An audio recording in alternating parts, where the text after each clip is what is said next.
Professor Alex Douro.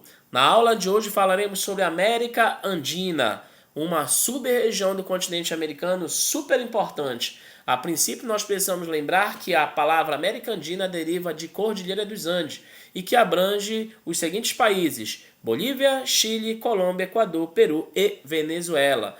Não esqueça que ela é marcada por fortes tradições indígenas, é marcada pelo antigo Império Inca, perfeito, e claro, não esqueçamos, foi colonizada pelos espanhóis. Um outro fato que nós precisamos lembrar é que tem uma área interessante, né? Ela tem de extensão aproximadamente 7.500 quilômetros de extensão e 300 quilômetros de largura, perfeito? Fazendo com que seja uma sub-região bastante extensa.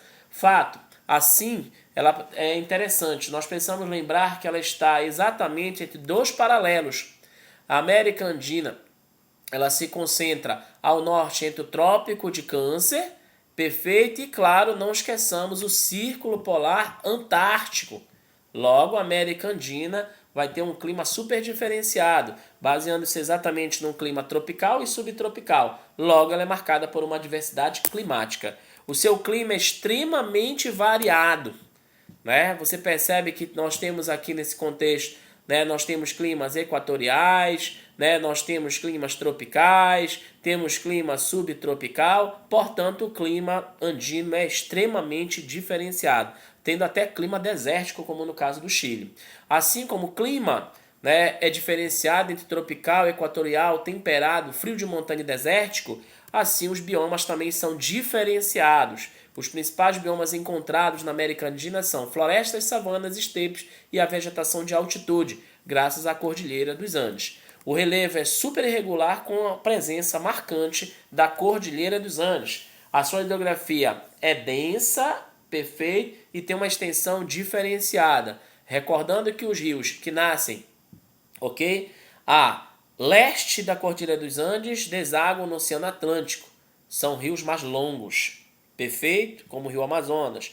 Já os rios que nascem do lado oeste da Cordilheira dos Andes são rios mais extensos, aliás, menos extensos, ou seja, são rios curtos, logo desaguam exatamente no Oceano Pacífico, ok? Um fato interessante que nós precisamos lembrar é que a população andina chega a aproximadamente 165 milhões de habitantes. A população tem uma distribuição bastante irregular, depende do país, mas a população em média está distribuída entre áreas urbanas e áreas rurais.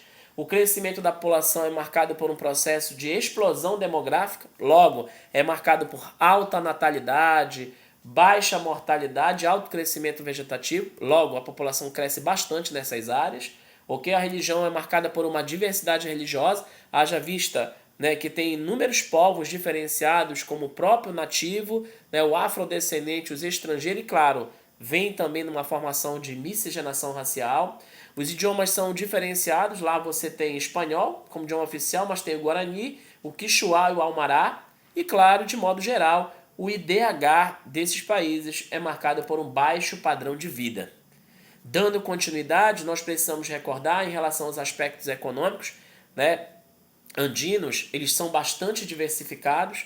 A economia basicamente tem uma base mineral e agrícola, mas tem extração de pesca, assim como extração de minérios, agropecuária, e tem uma industrialização incipiente. Como já falei anteriormente, a economia andina é muito diversificada e atualmente ela se destaca na extração de petróleo, estânio, ferro, manganês, zinco, tungstênio, mercúrio,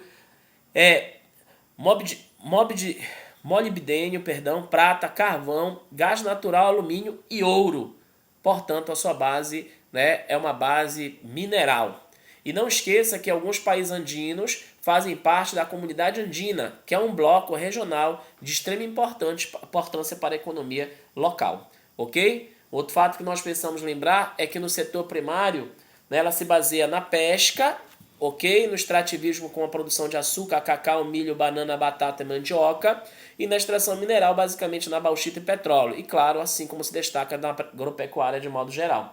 A atividade industrial andina é pouco desenvolvida, bastante atrasada, restrita e, claro, depende do capital externo, assim como da tecnologia internacional. Atualmente ela se destaca no setor terciário, né, principalmente no comércio e serviços, né, que tem uma certa importância, principalmente os serviços ligados ao turismo. No entanto, a região ainda tem apresentado inúmeros problemas internos, haja vista que é um grupo de países empobrecidos, apesar de um certo crescimento de alguns regionalmente falando. Tudo bem? Neste caso, nós precisamos lembrar de alguns desafios da América Andina. Entre os principais desafios estão, não esqueça, o tráfico de drogas, o narcotráfico, o próprio empobrecimento regional, a corrupção, ok? A gestão pública que é ineficiente, fazendo com que muitos andinos possam fugir dessa localidade, principalmente os venezuelanos, colombianos e bolivianos, ok? Existe uma forte emigração, ou seja, saída, né, das pessoas de um país para o outro, em especial eles procuram muito o território brasileiro, pois alguns países andinos fazem fronteira com o Brasil. Em virtude, né, desse processo interno, nós temos inúmeros problemas socioeconômicos. E claro, a América Andina é marcada pela necessidade, assim como de forma geral dos países latino-americanos, a necessidade de reformas sociais e políticas. Ok? Um grande abraço e obrigado por sua atenção.